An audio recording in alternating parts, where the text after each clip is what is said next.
In this video, I will tell you about dynamic input status bar option. So up to this point, we have been using command line for entering all of our inputs, whether it's the distance, angle, or the coordinates.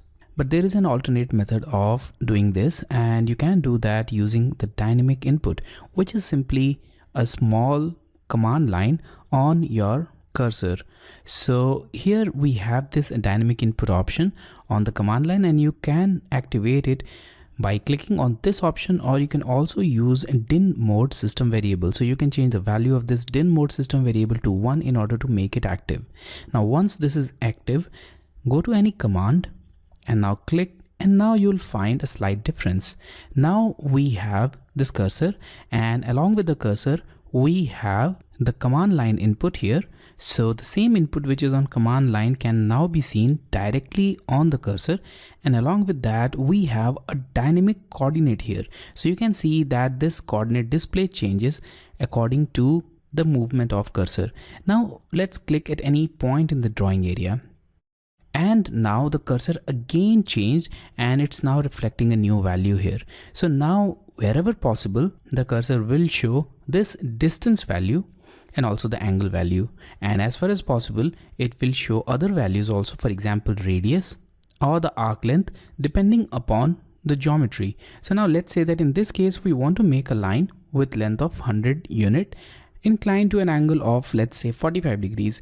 So for that, simply type 100, and now you'll notice that that value will be entered on the line field. Now simply press tab key and the distance will be logged, and the input field will jump to this angle value. Now enter the angle, which is 45, and press tab again, and here we have it. So now the geometry is logged to a distance of 100 unit and also to an angle of 45 degrees. Now press enter and the final geometry is here.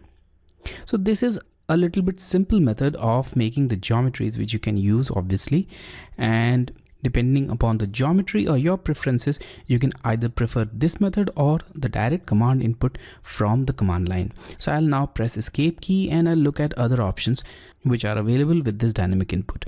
So let's now move this geometry here, and now I'll go to this polyline. Now I'll click at any point in the drawing area and look at the command line. So on the command line we have some other sub commands or some extra options which are related with this command. For example, arc, half width, length, undo, and width. Now these options are also available on the dynamic input, and you can access these information or these options simply by pressing this down pointing arrow. So click on this down pointing arrow as mentioned on this tooltip also here. So click on it, and now all those options are available as a list. Now you can simply keep pressing that down pointing arrow, or you can also press the up arrow and choose the desired value. So I'll select this width option and now press enter. Now let's change the starting width to 10 unit and the end width to 10 unit again.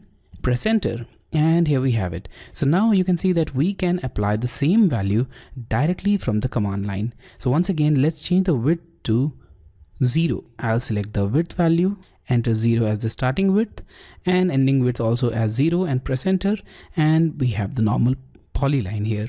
So let's now join it with the starting point and press enter. When making drawings with this dynamic input, there might be situations when this would create a little bit of distraction for you. For example, in this case, let's say that we want to make a circle at this point, but we don't want this dynamic display to be visible at this drawing area. So you can hide it also temporarily by using the F12 function key. So press the F12 function key while your command is active, and that option will hide temporarily. And now you can enter the values if you want, or you can again release the F12 key and enter the value. For example, here I'll enter 60 as the radius, and here we have the final geometry. So in this way you can use the dynamic input option for bringing your command line directly on the cursor. So that will decrease your dependency on the command line, but obviously it is not a replacement for your command line. Command line will be required for many other situations also, but you can use it wherever you find it most helpful. So I'll just click on this option once again to turn it off, as I prefer working with the command line only.